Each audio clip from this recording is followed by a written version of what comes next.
सुई सैदर्न कंपनी की कराची में गैस की बंदिश की खबरों पे वजाहत आ गई है। सोशल मीडिया पे सुई सैदर्न कंपनी ने लिखा कि कंपनी की जानिब से वाज़ेह किया जाता है कि घरेलू सार्फिन के लिए किसी भी किस्म की गैस बंदिश का कोई ऐलान नहीं किया गया।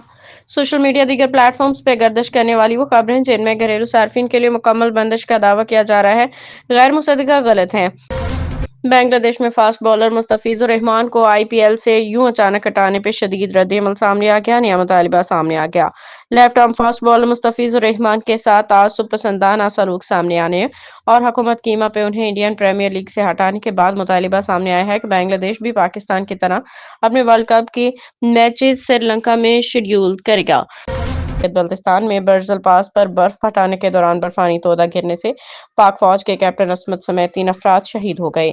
फौज के शोबा ताल्लुकात यामा आईएसपीआर के जानब से जारी बयान में कहा गया कि 2 और 3 जनवरी के दरमियानी शब बजरल पास पे शदीद बर्फबारी के बायस बर्फ हटाने का काम जारी था ताकि इलाके में फौजी नक्लो हरकत को यकीनी बनाया जा सके। बर्फ हटाने का ऑपरेशन भारी मशीनरी की मदद से किया जा रहा था, जिसकी क़ियादत 28 साला कैप्टन असमत कर रहे थे, जो लाहौर के रिहायशी थे।